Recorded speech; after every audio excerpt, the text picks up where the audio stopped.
Hello guys, hapa naomba nizungumze watumiaji wote wa simu pamoja na kompyuta. Kuna njia na kabla hujanunua kompyuta, unapokuwa unatumia kompyuta lazima uanze kujua kwamba hii kompyuta ina lifespan ya muda gani. Unaweza kuwa unatumia kifaa lakini bila kujua kwamba hichi kifaa unachokitumia kina lifespan ya muda gani, yani kinaweza kusurvive kwa muda gani. Ingia katika kompyuta yako, nenda katika Google, andika hichi kitu kinachoitwa HD Senator, sawa? Search katika Google afu utapata hii link moja kwa moja. Tumia hii link moja kwa moja. Ingia hapa, search hichi kitu, alafu utapata hii link moja kwa moja, bofya hapo. Utakapobofya hapa, moja kwa moja itakuleta kwenye ukurasa, utabonyeza neno download. Ukidownload moja kwa moja, hii software itaweza kuingia kwenye simu yako. Nenda kwenye upande kwenye kompyuta yako, nenda kwenye upande wa downloads.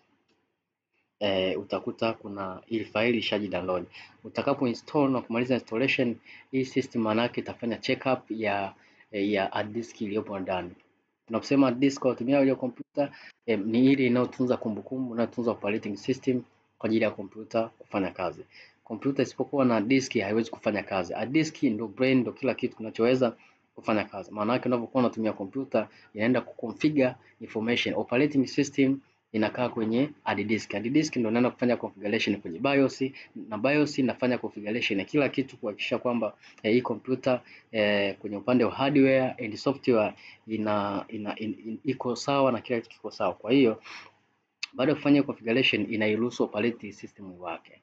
Lakini kama hard disk ina afya ndogo, kompyuta haiwezi kuwaka moja kwa moja na haiwezi kufanya kazi. Kwa hiyo baada ya kuinstall application, angalia F yake. Kwa mfano hii F ni 100%, temperature ni 41, hii F ni 91 na temperature yake ni 91. Kwa hiyo ukienda kununua kompyuta ukakuta F yake ni chini ya 80, usinunue. Mwambie akubadilishie hard disk. Lakini kama iko juu ya 100, kama iko juu ya 81, unaweza kuitumia kwa muda mrefu sana bila kusumbua. Ikiwa chini ya 80, maana yake F yake na performance yake lazima iwe ndogo, kwa sababu kompyuta hiyo disk ishalika na ishakuwa na matumizi mengine makubwa sana hapo nyuma. Labda kama unaenda kuifanya hiyo kama ni external, unaweza kuitumia kama external, lakini kwa ajili ya kulani na kuoperate na operating system kwenye kompyuta haiwezi kufanya. Itafanya kazi lakini itakusumbua muda sio mrefu. Kwa hiyo lazima ufanye hii configuration, ufanye installation ya hii software kwa ajili ya kubaini kwamba hii hard disk iliyopo katika simu, katika kompyuta hii inaweza kusurvive ndani ya muda gani. Jamani, hii ni free kabisa, ni free software ambayo imekuwa designed kwa ajili ya kuwasaidia watu katika matumizi. Nenda katika kompyuta yako, fanya installation hii application. Baada ya kufanya hii installation, itaweza kukusaidia kujua hii hard disk.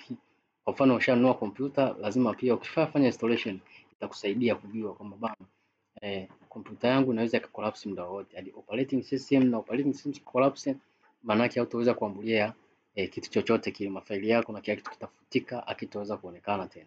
Kwa hiyo nenda kafanya installation, itakuja kusaidia moja kwa moja kwenye kutunza vitu vyako ambavyo viko katika kompyuta. Na pia ikiwa juu ya 80, maana yake inaweza kuaccommodate kufanya installation ya software ambazo ni nyingi na ni kubwa sana, inaweza lakini ikiwa chini ya 80 itakusumbua kwenye matumizi. Kwa hiyo ninachokushauri, nenda katika kompyuta yako, nenda kafanya installation na hii software. Ukuta iko chini ya 80 F, badilisha, itakuja kusumbua muda wote. Badilisha kwa ajili ya kuokoa data zako. Nenda kanunua disk nyingine, fanya installation ya hiyo software, itaweza kuisoma hiyo disk ina afya kiasi gani.